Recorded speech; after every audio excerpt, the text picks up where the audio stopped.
Tom. Thank you, Government Accountability Project, and all of you for being here. It's a special honor for me to give this introduction. It's a little bit personal, but you'll understand why when I quickly trace through my interest in this issue and the work of Tom Drake. I came to Washington as a high school student in the 1970s and met a senator from Idaho named Senator Frank Church, who had just recently concluded a series of hearings on intelligence oversight, and he made the interesting observation that the NSA played a critical role in safeguarding the nation's security, but if the technologies of the NSA were ever directed toward the American public, there would be no privacy. In his famous words, there would be no place left to hide.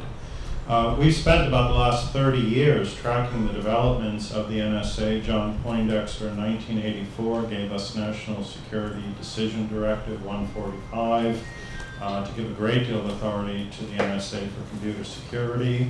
In the 1990s, we had the Clipper chip encryption scheme to enable access to private communication, the warrantless wiretapping program, and now, of course, the very important debate taking place in this country over which agency will take lead authority for computer security within our own country.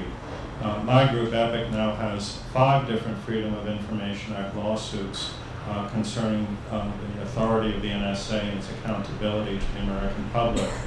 But throughout all this time, I've enjoyed the luxury of being an outsider, an observer, a commentator, and at times a lawyer.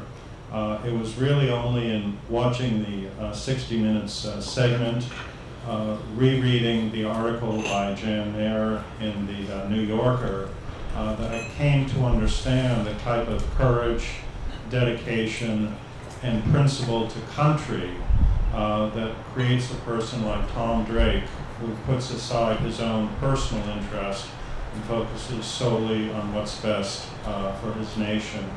And so for me, having followed this issue for so many years and understanding the significance of Tom's work, and I know the work also of many of you in this gathering, as well as the people who defend whistleblowers in America, we're about to hear from someone who has a very deep regard, I think, for protecting what this nation is about. Tom Drake.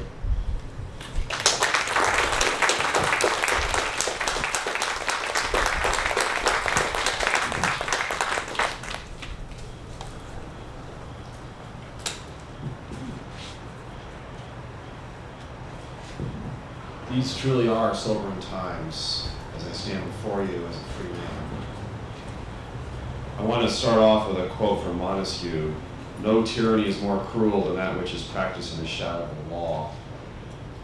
And with the trappings of justice, that is, one would drown the unfortunate by the very plank by which he would hope to be saved. Today, we assemble together at the center of a perfect storm for whistleblowing, defined by our conscience of duty to speak out while challenging the real dilemma of making our world and our welfare a better place by placing at great risk our personal and professional well-being. I also stand here in front of you and speak before you to sound the alarm and ring the warning bell regarding what power and politics will attempt to do in this country against a whistleblower and a government simply willing to grant itself a license to violate the central liberties and civil rights I took an oath to defend as a public servant. 4 times in my government career, twice in the military, once at CIA, and then as a senior executive at NSA. We face both enormous challenges to prevail as individual whistleblowers, as well as real opportunities as a whistleblowing community through enhanced law, ethics, public outreach, advocacy, and reform, because whistleblowers are now needed more than ever. The paradox is that we truly inhabit a whistleblowing rich environment while facing truly great and persistent perils when exposing and disclosing malfeasance, corruption, and wrongdoing in the workplace. Our perfect storm is created by the nexus of power and politics in the halls and shadows of government, within our public and private institutions, the corporate executive suites, and the company boardrooms, where secrecy and withholding are often the order of the day in doing business, while openness and transparency are considered anathema and increasingly a threat to the status quo. And yet, by the very inherent nature of whistleblowing, our protection and our security are most often violated by the very institutions we serve. Our daily dilemma is quite palpable.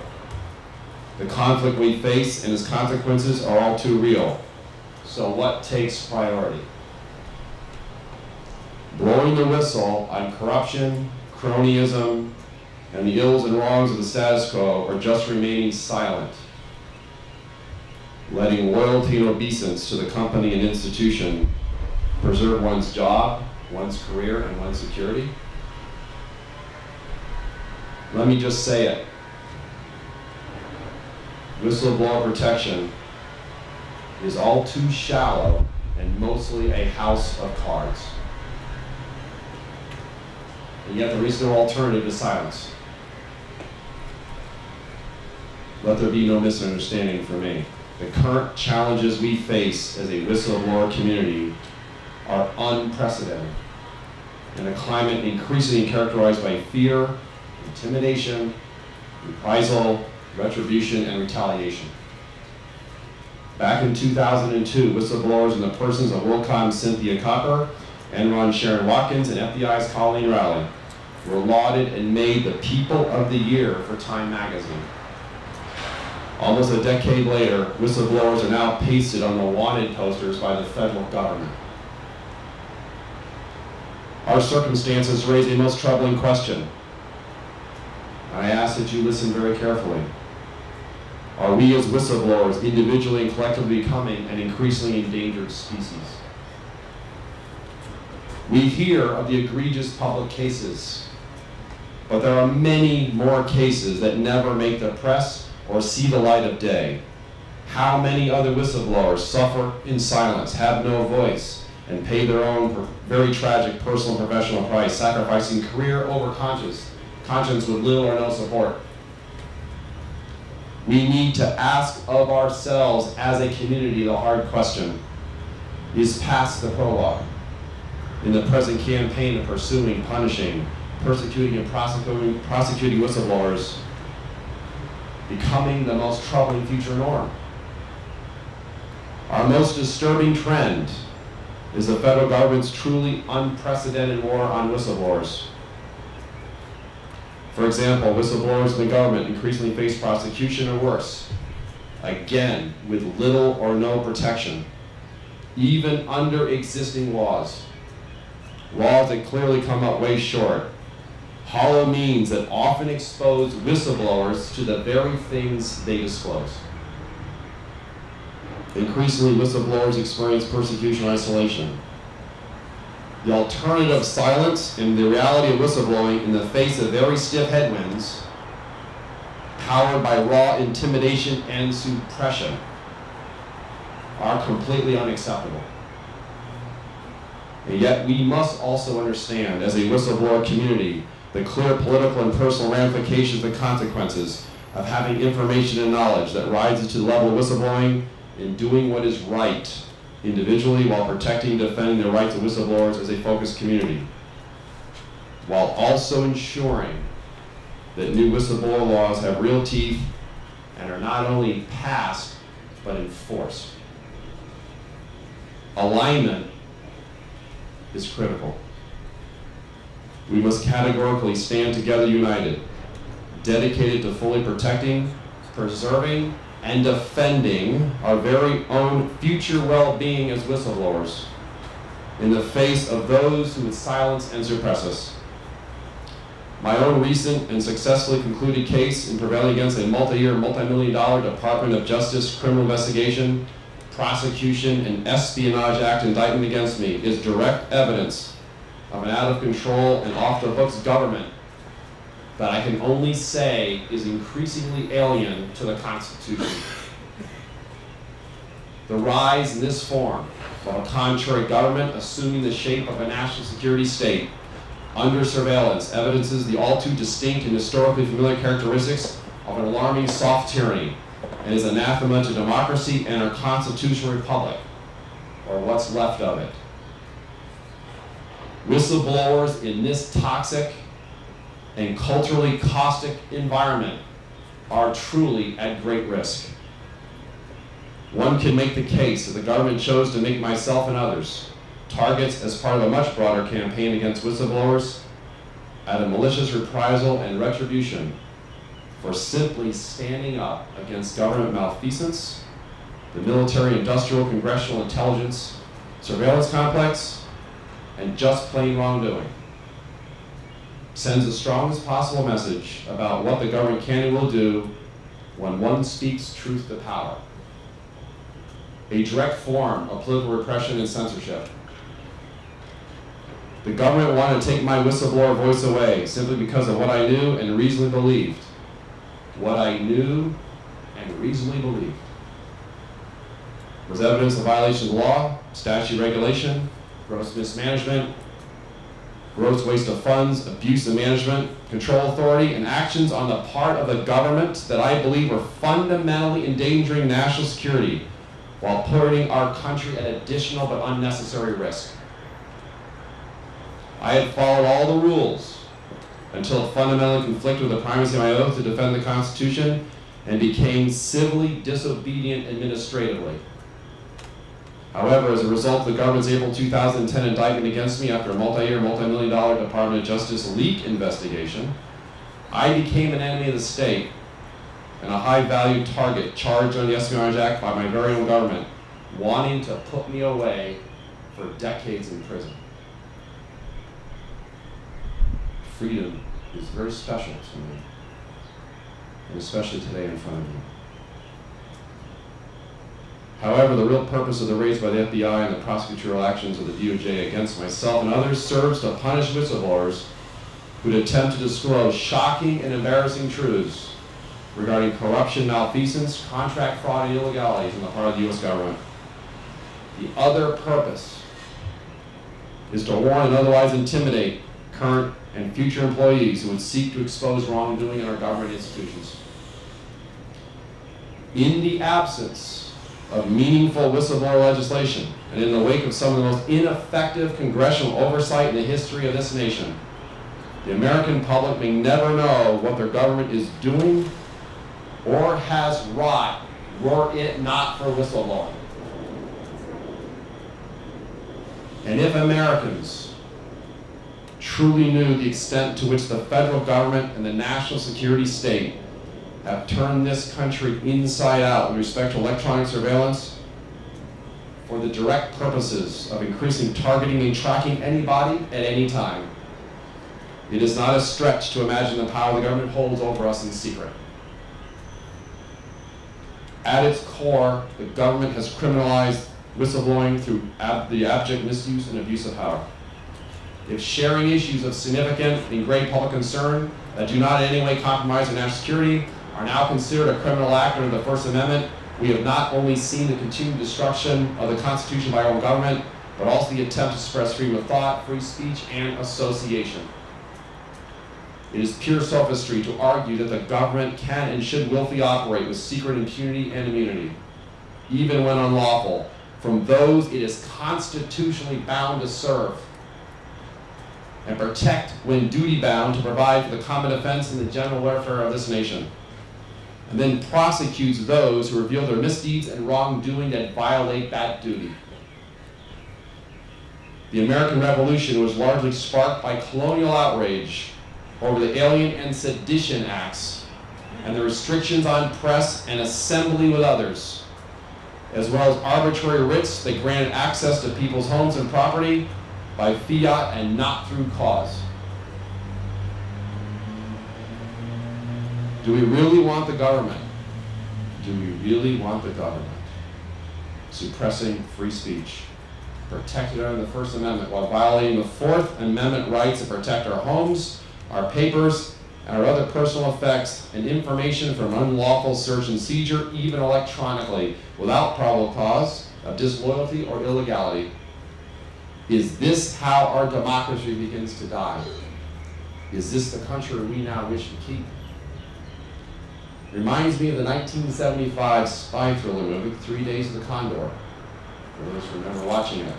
Starring Faye Dunaway, Robert Redford, and the recently deceased Cliff Robertson.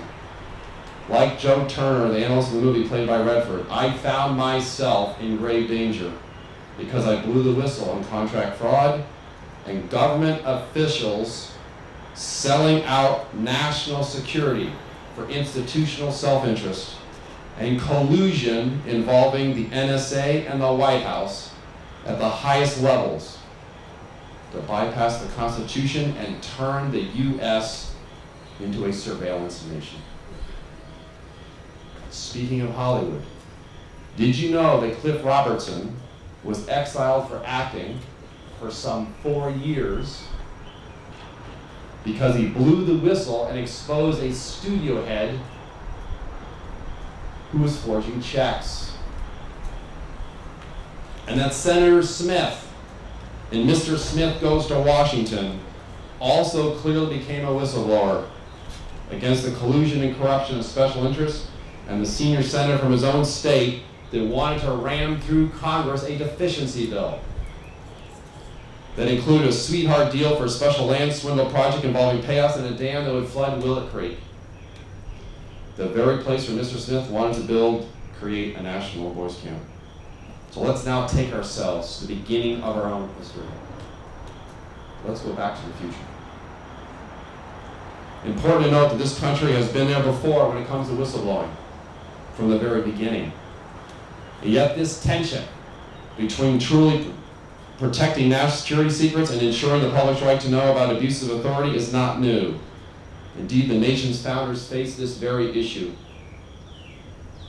During the Revolutionary War, a few whistleblowers took a huge risk and petitioned the Continental Congress of the day with direct evidence that the commander of the Continental Navy, Commodore Hopkins, had participated in the torture of captured British sailors.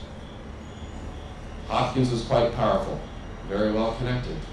His brother was a signer of the Declaration of Independence. No surprise, Hopkins retaliated with extreme prejudice.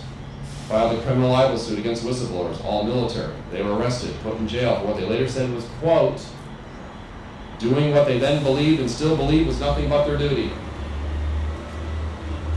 Congress voted to remove Hopkins from his post. And in the summer of 1777, they passed this country's first real whistleblower protection law, and I quote, that it is the duty of all persons in the service of the United States, as well as all their inhabitants thereof, to give the earliest information to Congress or any other proper authority of any misconduct, frauds, or misdemeanors committed by any officers or persons in the service of these states which may come to their knowledge. They'll also provide the whistleblowers with legal counsel, paid off their fees, and everything they have to deal with dealing with Hopkins. Remember, the country was at war. Yet remarkably, they didn't hide behind claims of state secrets or national security. In fact, they authorized the release of all the records involved in the case. Whistleblowers didn't have to use the Freedom of Information Act to release all the exculpatory documents either, or even keep away from the public the fact that Hopkins had tortured and abused and severely mistreated British sailors as prisoners of war. And in the end, the whistleblowers won their case in court. Consider this template for the future that we need to see as whistleblowers. And what more proof can one have in this telling episode that took place at the very embryonic stages of our country's founding? Fully demonstrating the dominant purpose for what later became the First Amendment was to prohibit the widespread practice of government suppression of embarrassing information. A 1989 law of the WPA was supposed to protect federal employees who exposed frauds and misconduct. those protections have been completely eroded, totally undermined. Lots of loopholes. Government gets to strip rights of employees. Another bars employees of the National Security Agency and CIA from any coverage under the law. And Congress has even barred national security whistleblowers who are fired for any kind of protection in the federal court system.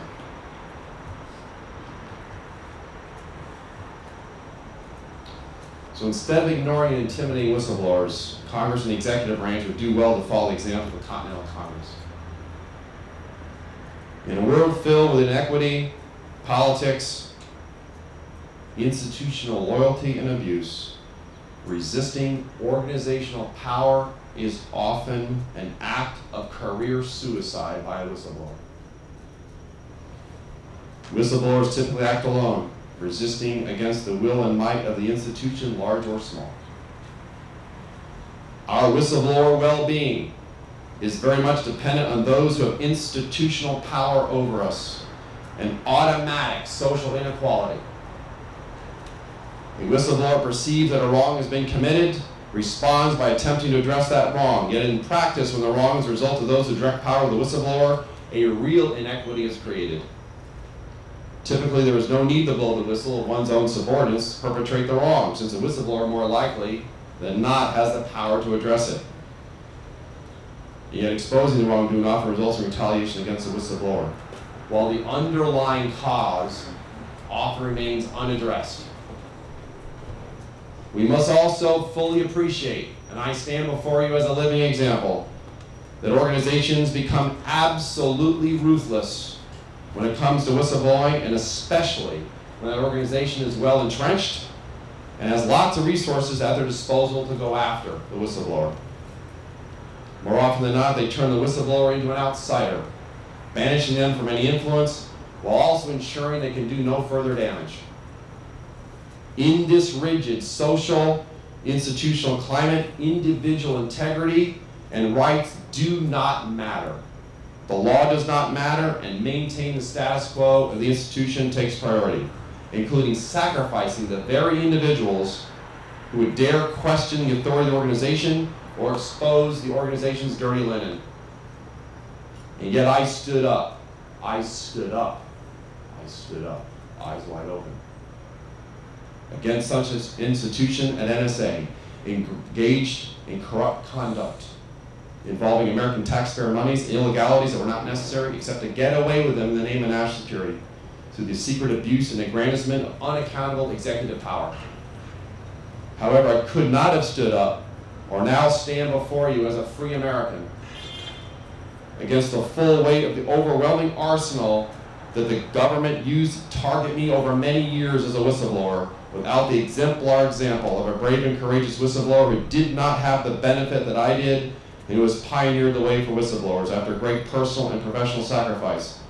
In a post-9/11 world, characterized by secrecy and fear-driven decision-making that pushed so much of the ideals of this very country right past and right over the edge of law, ethics, and historical precedent. Jesselyn Radack resisted organizational power at its very core within the Department of Justice, after the very institution she worked for violated its own rules and our Constitution for the sake of expediency and publicity in the newly declared global war on terrorism. Her intrepid resistance to the unacceptable and the dawning realization that much of what this country had gained at great expense over the past 200 years was eroding speaks volumes to her integrity and holding fast to the truth of her own experience in the face of ethical violations committed with the Department of Justice, simply because they had the power to do so and figured they could get away with it, no matter what the law or the ethics required. In resisting organizational power, Jesselyn became a whistleblower by virtue of standing up for what mattered. For what mattered. In the face of the reality, people within the Department of Justice lived with secret power and authority and wanted to maintain it, while also desires institutionally in getting away with the unprecedented and changed legal and littered ethical landscape justified by 9/11 with any number of intended and unintended consequences.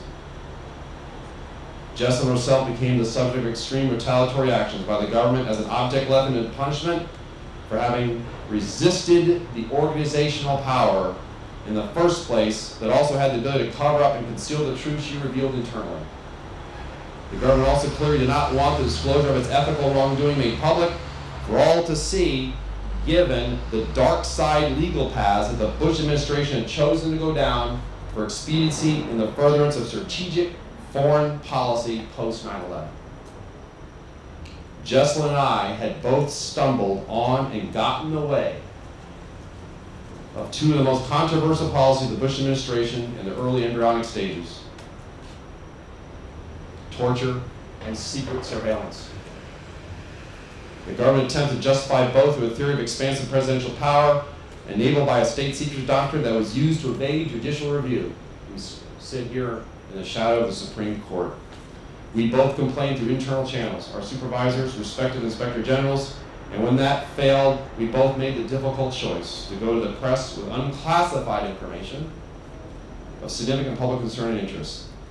Then we became targets of federal criminal investigations into our disclosures. In effect, for exercising our fundamental First Amendment right to speak to the press about issues of public concern, revealing only unclassified information, we were designated as bad people, criminals, who had become turncoats, traitors, and enemies of the state. In reality, our crimes amounted to embarrassing the government by exposing high-level government wrongdoing and illegality. And like most of the current crop of whistleblowers in the same boat, neither of us was alleged to have actually harmed national security. When the Obama administration took office, each of us hoped that reason would prevail and that persecutions would stop. That was not reading too much into any of Obama's statements, for the record. He had campaigned on abuses brought forward by whistleblowers and came into office hailing whistleblowers as courageous and patriotic. Obama's actions have not matched his words. The President of the United States is a hypocrite. His administration's reaction to national security and intelligence whistleblowers has been even harsher than the previous administration. The Bush administration harassed whistleblowers unmercifully, but it took the Obama administration to actually prosecute them. For a president whose mantra was to look forward and not backward when it came to investigating torture and warrantless wiretapping, it is rank hypocrisy to resuscitate such stale Bush-era cases for disclosure to serve the public interest and did no harm. Using the Espionage Act, as they did in my case, to silence public servants who reveal government malfeasance is chilling at best and tyrannical at worst. Just after the signing of the Constitution, in answer to a woman's inquiry regarding what kind of government the Founding Fathers created, Benjamin Franklin reportedly answered, "A republic, if you can keep it." I share this history with you because it strikes at the historical heart of the matter regarding whistleblowing and the excruciatingly hard and difficult choice faced by whistleblowers, fundamentally centered on the moral dilemma of remaining silent in the face of massive fraud, waste, abuse, and illegalities committed by our own government, or literally risking one's career and freedom speaking up and out about it. So what do? We can't just treat the symptoms. But whistleblowers are both the canaries in the coal mines of our society, as well as the blinking red alarm that something must be done immediately and everything in between. We also can't have avenues of redress for whistleblowers complete compromise due to institutional conflicts of interest. We must pass meaningful legislation that protects whistleblowers like the WPEA. Although not perfect, it does serve to help restore due process and whistleblowers defending themselves against criminal referrals by virtue of their blowing the whistle, including the national security arena. We must also have an affirmative defense for protecting whistleblowers against criminal prosecution while also preventing unilateral retaliation by the government against whistleblowers.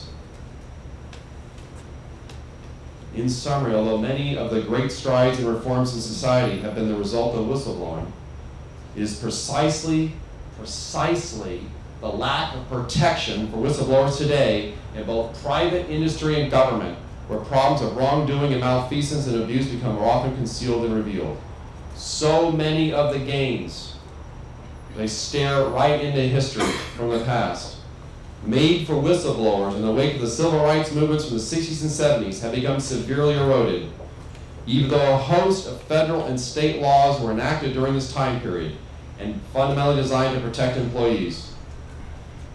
And yet the very fears of reprisals, despite all the legislation passed, including the 78 Civil Service Reform Act, the False Claims Act, the Whistleblower Protection Act of '89, and even the Intelligence Community Whistleblower Protection Act of 1998 that I followed in protected communication with Congress and the Department of Defense, Inspector General, and were supposed to protect the disclosure, who were supposed to protect disclosure information by whistleblowers, as more often than not, serve to suppress and intimidate whistleblowers or use as a pretext for criminal investigations and prosecutions. We have seen that even a legislatively created right to protection does not mean that the protection exists in practice when a person blows the whistle on illegalities or wrongdoing, and especially when there is little or no enforcement. So let me challenge you. Whistleblowing has become a hazard occupation and not subject to hazardous duty pay. If internal whistleblowing is fraught with peril, then protection for external whistleblowing becomes even more critical within our community going forward. I look forward to the rest of our time together here at the Assembly while continuing to seek the protections we must have as whistleblowers. And so, with each and every one of you, I challenge us, that we take up and rise to the task for the sake of whistleblowing now and into the future, resolving at this Assembly to urgently press for the best and most effective whistleblower protection we can advocate and achieve together in this current climate, and then build upon those efforts to secure those critical protections through proper oversight and enforcement going forward.